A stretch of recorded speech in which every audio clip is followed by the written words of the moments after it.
Rizal gave up the idea of going back to the Philippines upon learning that his family lost the case against the Dominicans in Manila. He then decided to go to Madrid to supervise the handling of his family's appeal of the case at the Audiencia Real.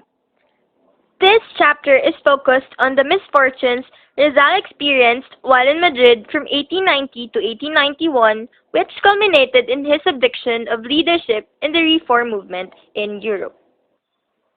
Upon arriving in Madrid early in August 1890, Rizal exhausted all available legal remedies to seek justice for his family and the farmers of Calamba. He sought the assistance of the Asociación Hispano-Filipina and used liberal newspapers in Madrid to ventilate the grievances of his family and the oppressed tenants in his hometown. With the assistance from Marcelo H. del Pilar and Dominador Gomez, he sought an audience with Senor Fabie, the Minister of Colonies, to air the injustices committed by Governor General Valeriano Weyler and the Dominican friars against the powerless and poor farmers in Calamba. This audience proved to be futile. Rizal therefore sought the help of former liberal statesmen of Madrid. Again, he was frustrated as what he got from them were empty promises. Blumentritt came to learn of Rizal's dilemma. He therefore prodded Rizal to bring the case to the Queen Regent of Spain.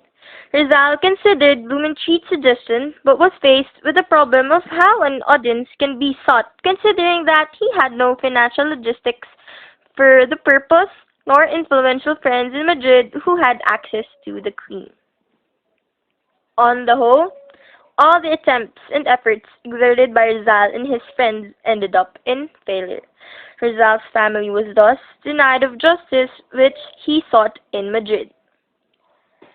Rizal had not yet recovered from his disappointment with what happened with the plight of his family when he learned of the death of Jose Maria Panganiban.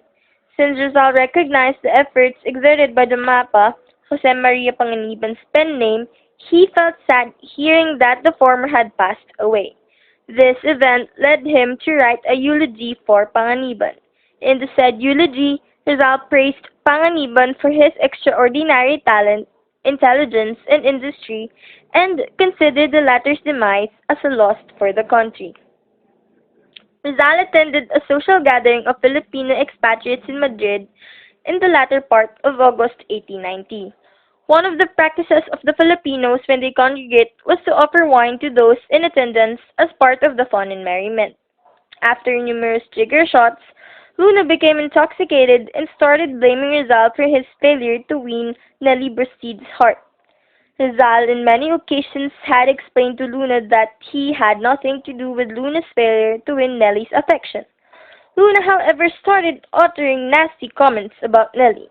This irritated Rizal because of his high regard for women. Rizal therefore challenged Luna to a duel. Those who attended the gathering were stunned and tried to pacify Luna and Rizal, for the consequence of what Luna and Rizal will do can have serious repercussion to their struggle in Spain. When Luna regained his normal sense, he came to realize that what he did was wrong. He asked Rizal for an apology. Rizal accepted the apology and forgot the incident.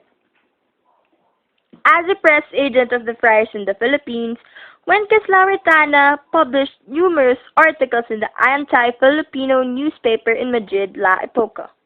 One of the articles he published at the time alleged that Rizal's family and relatives were ejected from the lands they were tilling for their failure to pay their annual rent to the Dominican friars. Rizal was insulted by what Retana published, which in fact was true. He therefore challenged Retana to a duel to vindicate the good name and reputation of Rizal's family. Knowing that Rizal was an expert in both the sword and the pistol, Retana did not accept the challenge. Instead, he retracted what he published in the La Epoca, which to Rizal was Retana's way of apologizing for his unfounded allegation about Rizal's family and relatives in Calamba. Rizal had not yet recuperated from the misfortunes he had suffered in Madrid when he received a letter from Leonor Rivera in the early part of December 1890. created using Powtoon.